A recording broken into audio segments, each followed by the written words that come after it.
Without honeybees and their pollen, we would have a lot less food. Last year, almost half of the U.S. honeybee colonies collapsed. A combination of parasites, pesticides, and climate change are to blame. A bill in Albany that would ban one of those pesticides passed both chambers of the legislature. Will Governor Kathy Hochul sign it? That's today's story of the day.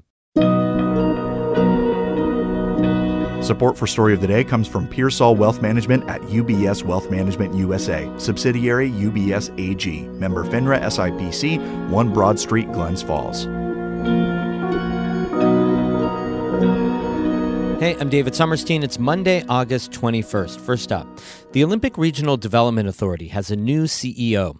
According to the Adirondack Explorer, the Order Board unanimously approved Ashley Walden to lead the organization.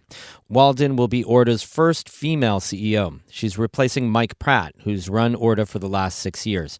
Walden is a former Olympic luge athlete, competing at the 22 Winter Games in Salt Lake City. Most recently, she led the Adirondack Sports Council and oversaw the World University Games in Lake Placid last winter. Walden begins her role as CEO of the Olympic Regional Development Authority on September 1st. The city of Plattsburgh has lost an appeal to save a major downtown development project, but the mayor says the project isn't dead yet. Champlain Valley reporter Kara Chapman has more. Back in 2016, Plattsburgh was one of the first communities in the state to receive a $10 million downtown revitalization initiative grant. The biggest chunk, $4.3 million, was awarded to Prime Plattsburgh LLC. The company had proposed the construction of a mixed-use development with more than 100 apartments on the current Durkee Street parking lot downtown. But the project faced opposition from some local business owners and residents who came together as the Plattsburgh Citizens Coalition. That group and others sued to stop the project and won. In early 2022, Clinton County Supreme Court tossed out the city permit approvals for the development. The city decided to appeal, but on Thursday, an appellate court handed down the same result. The judges said the city had not come up with a sufficient plan to deal with contaminated soil beneath the existing lot. In a statement, the Plattsburgh Citizens Coalition said it was pleased. The group called it, quote, a win for everyone who wants sensible development in the city. But it said the fight's not over yet. No, the project's not dead. That's Plattsburgh Mayor Chris Rosenquist. He says the city plans to meet with the project's developer, Prime, and Empire State Development today to talk about next steps. Rosenquist says it all hinges on whether Prime wants to continue with the project. The mayor himself is opposed to the development's size and scope, but he says ultimately the city needs housing, so he'll support Prime if they want to move forward. Adding 100 families to the heart of our downtown who are out here shopping, using services, using our parks, spending time downtown, and utilizing all that downtown has to offer would do nothing but increase the popularity of downtown and the success of our small businesses downtown. Rosenquist says he does not know what will happen to the $4.3 million if Prime decides to pull out, but he hopes Empire State Development will allow the city to use the money to find another developer to bring housing to the Durkee Street site. In its statement, the Plattsburgh Citizens Coalition members said they, quote, look forward to collaborating with Mayor Rosenquist and the city to unite the community in a positive spirit moving forward. Kara Chapman, North Country Public Radio. Governor Kathy Hochul was downstate today to announce more efforts to modernize New York State's infrastructure. She says that includes investing in projects that promote equity, connectivity, and multimodal transportation.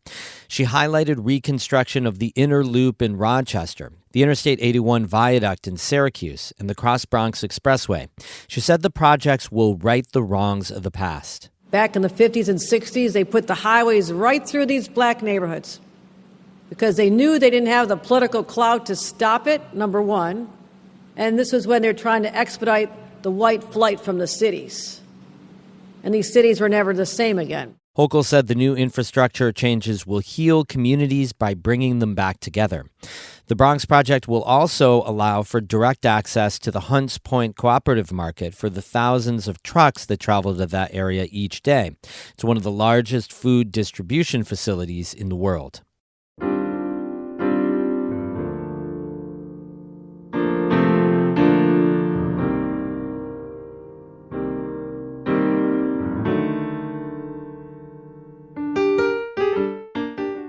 Saturday was World Honeybee Day.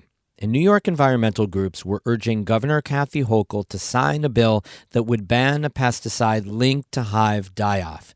The bill has already passed both chambers of the state legislature. Karen DeWitt reports from Albany. World Honeybee Day, held on the third Saturday in August every year, is an effort to remind people of the importance of honeybees as pollinators for human food sources.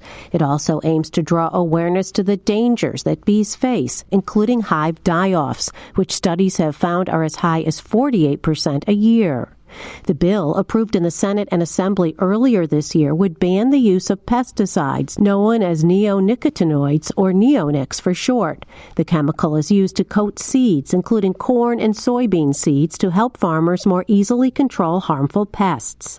Advocates of the measure, known as the Birds and Bees Protection Act, include the NRDC's Dan Rachel. He says neonics are among the most potent pesticides ever created and are contributing to the decline of the honeybee population. We now know that their ecologically destructive impacts are likely worse than any class of pesticides since DDT. Hudson Valley beekeeper Peter Nelson says the losses are not sustainable. The neonics affect the bees' nervous systems, reproduction, and cognitive functions, which stresses and weakens honeybee colonies and makes them more susceptible to other pathogens and parasites. Rachel with NRDC says 95% of the seed coatings leach into soil and water supplies, causing harm to other animals. He points to a May 2023 EPA study. It found that neonic usage is endangering over 200 species, including potentially humans. We see evidence of that vast contamination all over New York water supplies and the bodies of New Yorkers, with a recent study finding neonics in the bodies of over 95% of pregnant women tested in New York and 4 other states. The European Union has already banned the pesticide. Senate sponsor Brad Hoylman-Siegel says if Governor Hochul signs the measure, New York would be the first state in the U.S. to limit the use of neonics. He says with New York being a major agricultural producer, the change could disrupt the chemical pesticide industry. This is an issue of critical importance. I trust the governor recognizes the need to rein in these dangerous chemicals, and I implore her to sign the bill. The chemical industry and the state's Farm Bureau oppose the ban. When the measure was passed in June, Farm Bureau President David Fisher said in a statement that eliminating neonics as seed coating would only lead to farmers having to spray crops with potentially harmful airborne pesticides. In a video produced by the Farm Bureau, Geneseo farmer Brad McCauley of Merrimack Farms explains the pesticide's benefits to growers. The reason we use neonicotinoids and other crop protectants are to safeguard us from having crop failures.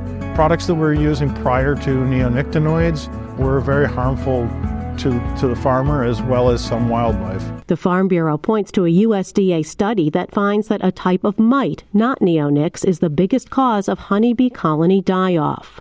Some New York farmers disagree, though. Corinne Hench and her family operate the organic Loving Mama farm near Amsterdam, New York. Farmers like me, we rely upon insects, i.e. pollinators, for our fruiting crops and our seed crops.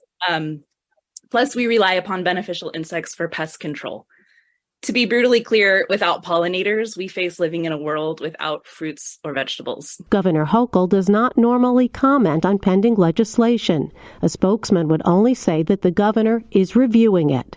In Albany, I'm Karen DeWitt. We have more news all the time on our website, ncpr.org. A reminder, you can listen to Story of the Day whenever you want by subscribing to the podcast.